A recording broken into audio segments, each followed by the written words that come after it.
Hi, welcome back to the fourth lecture of this first week. In this lecture, we're going to talk about technology.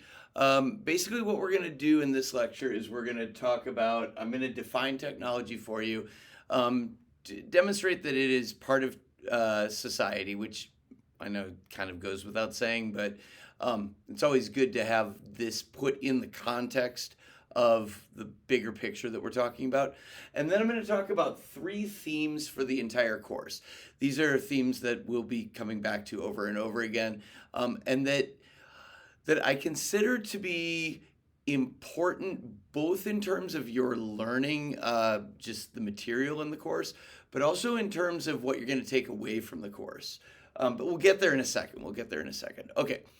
Defining technology, not a particularly sophisticated definition, just a good enough one.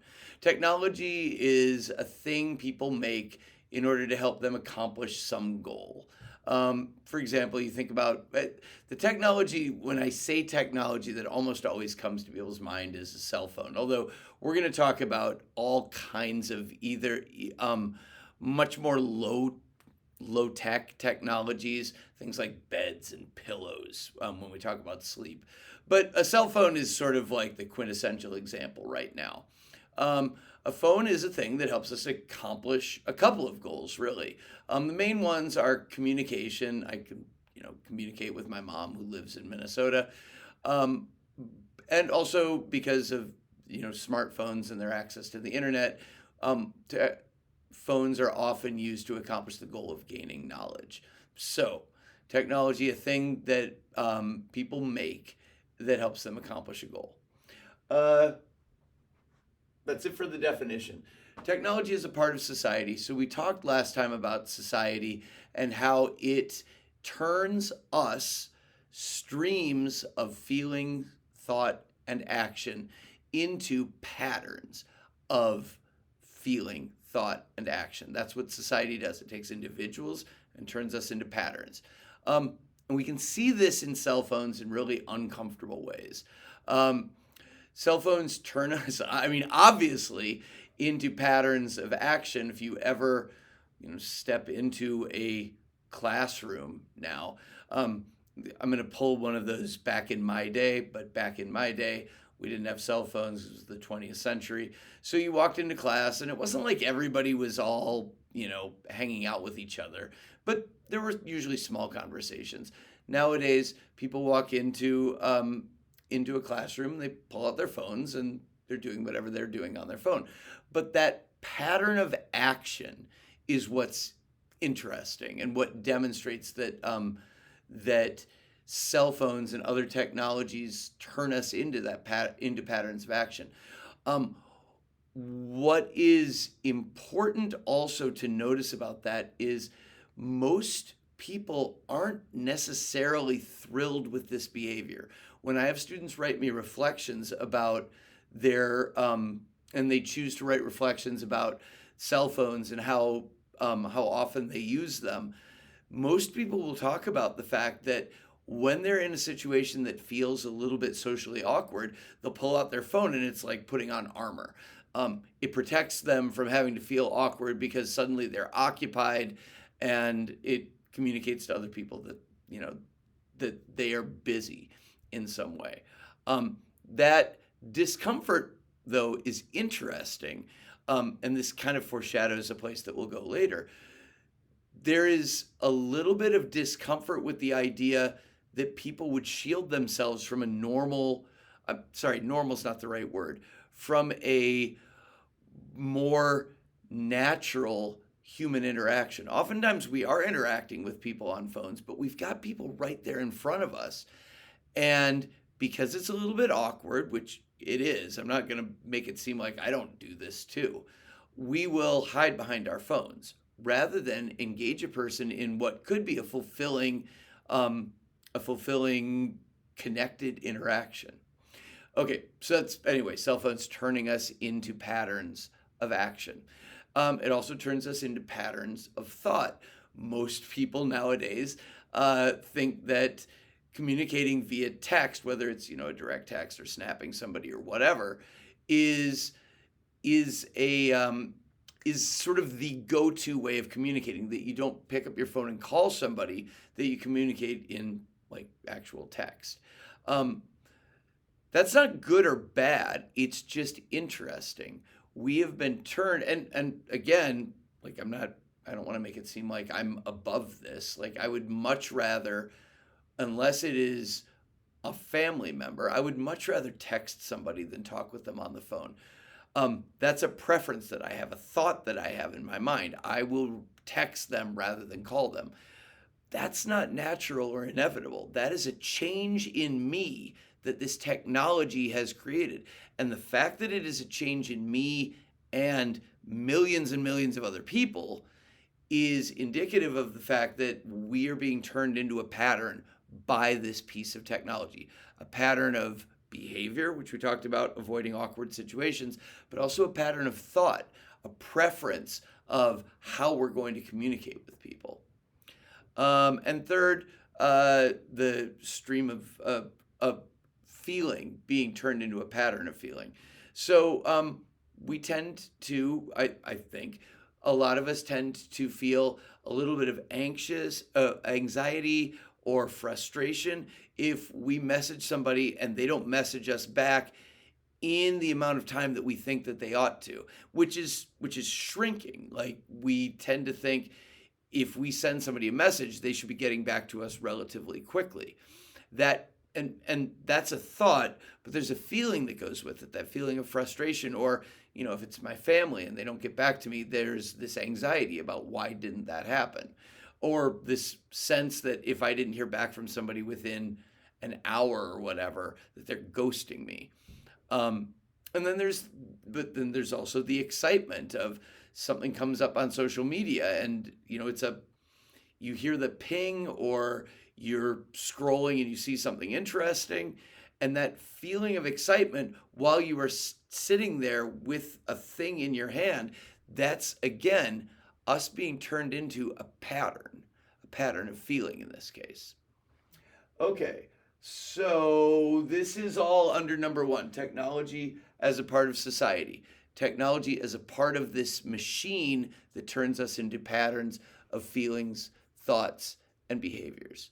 Now what I need to do is make sure that I've covered everything I wanted to, which I think I have there. So now we move on to these three main themes for the course.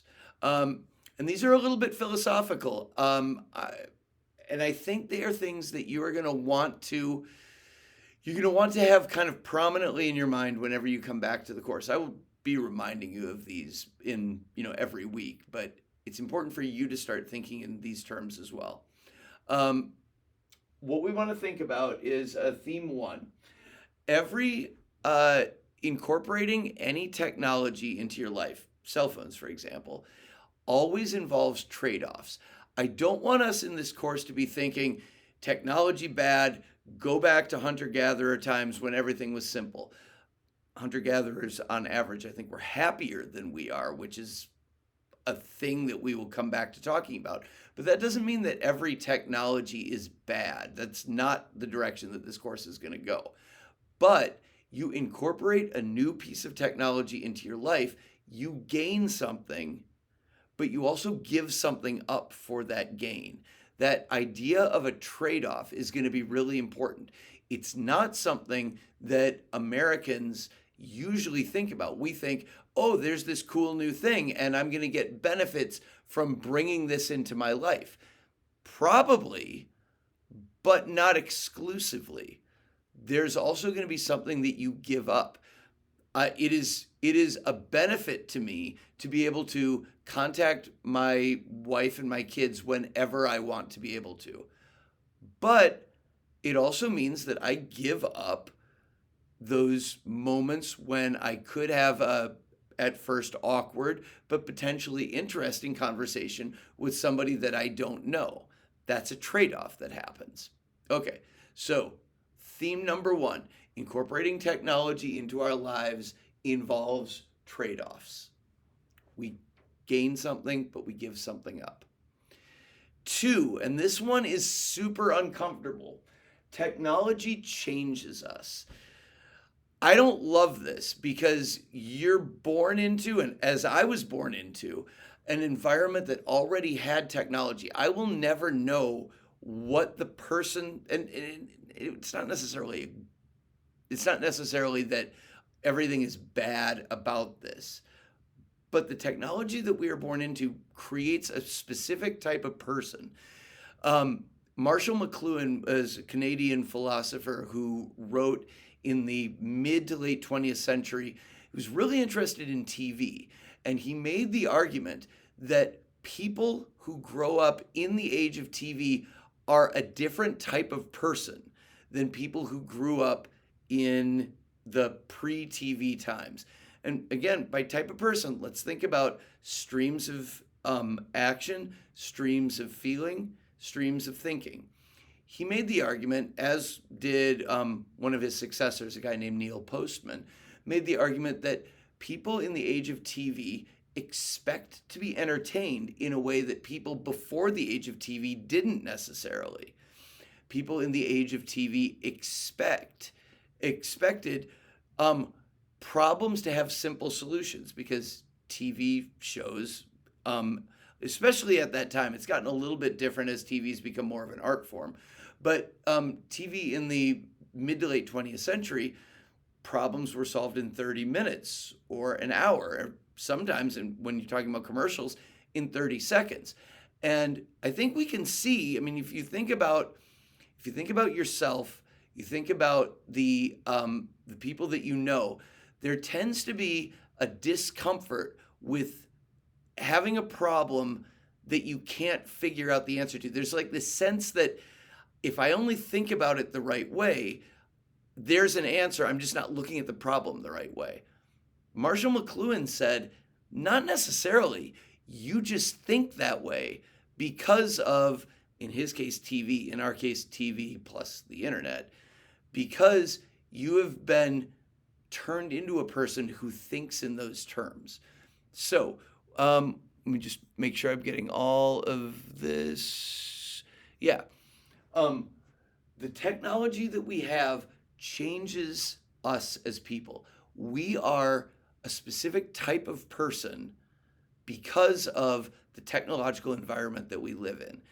What that means is, I mean, again, it's a little bit uncomfortable because we didn't have a lot of say in that. I mean, I'm guessing none of us actually invented technology. We just came of age with it, and we became the type of person that exists in a 21st century technology landscape. The place that you will want to go with this later on, as you go through this semester, is this a type of person that I want to continue to be? And I'm not saying that you should change. I'm saying that it isn't fair that you didn't have a say in it. And you can have a say in it by evaluating the impact different technologies have on the type of person you are and deciding, do I like this?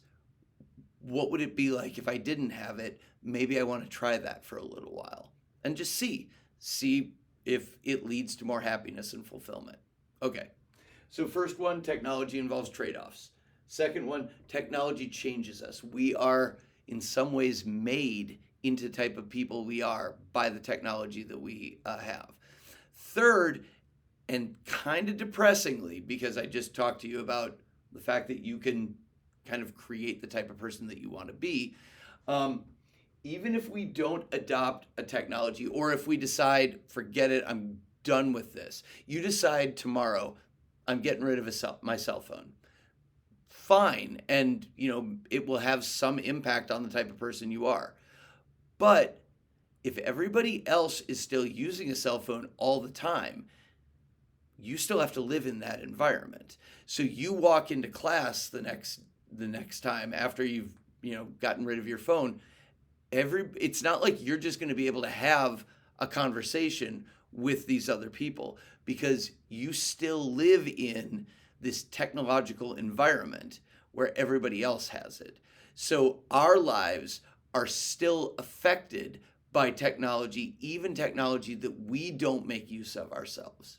Okay, Those are the three main themes. That's the end of the first week. You will have a reading that you will get to, but otherwise, take the syllabus quiz, and you will have discussion prompts that will come up. At the end of the week. Do you have any questions? Email me, and otherwise, I'll be looking forward to reading your thoughts.